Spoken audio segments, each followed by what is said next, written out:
Sir Swift Dzire ಒಂದು ಗಾಡಿ ಕಳ್ಸ್ಕೊಟ್ಟಿದ್ರಲ್ಲ, ಹಾಂ ಸರ್. ಮಾಡಲ್ ಎಷ್ಟು ಗಾಡಿ ಇದು? ಸರ್ 2023. ಓನರ್ ಎಷ್ಟಾಗಿದ್ದಾರೆ ಗಾಡಿ? ಸರ್ ನಾನೇ ಸಿಂಗಲ್ ಓನರು. ಡಾಕ್ಯುಮೆಂಟ್ಸ್ ಎಲ್ಲ ರನ್ನಿಂಗ್ ಇದೆಯಾ? ಹ್ಞೂ ಸರ್, ಎಲ್ಲ ಇದೆ. ಯಾವ್ದಾದ್ರು ಲೋನ್ ಇದೆಯಾ ಗಾಡಿ ಮೇಲೆ? ಸರ್ ಲೋನ್ ಇನ್ನೂ 3 ಲಕ್ಷ ಲೋನ್ ಇದೆ ಸರ್. 280 ಇದೆ. ಅದು ಕ್ಲಿಯರ್ ಮಾಡ್ಕೊಡ್ತೀರಾ? ಹ್ಞೂ ಸರ್, ಕ್ಲಿಯರ್ ಮಾಡಿಕೊಡ್ತೀನಿ. ಗಾಡಿ ರನ್ನಿಂಗ್ ಎಷ್ಟಾಗಿದೆ? ಸರ್ 37,000 ಓಡಿದೆ. Tyre condition? ಸರ್ ಟೈರ್ ಒಂದು 80% ಇದೆ ಸರ್, 70-80. ಇದು ಫೀಚರ್ಸ್ ಏನು ಗಾಡಿ ಒಳಗಡೆ? Sir full top into ZXi, top end ಗಾಡಿ? Button start, mag wheel, hmm. AC, central lock? 4 power window, hmm. Auto mirror fold. Air bag ಎಲ್ಲ ಬರ್ತದಲ್ಲ ಗಾಡಿ? ಹಾಂ ಸರ್, 2 ಇರ್ಬೇಕು ಬರುತ್ತೆ. 2 ಏರ್ ಬ್ಯಾಗ್ ಬರ್ತದೆ. ಹಾಂ ಸರ್.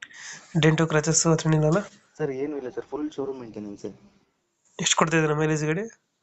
ಸರ್ ಒಂದು 22 ಬರುತ್ತೆ 22. ಲಾಂಗಲ್ಲಿ. ಸಿಟಿ ಅಂದರೆ ಒಂದು 20 ಬರುತ್ತೆ. ಹ್ಮ್. ಇವಾಗ ಎಲ್ಲೈತೆ ಲೊಕೇಶನ್ ಗಾಡಿ? ಸರ್ ತುಮಕೂರು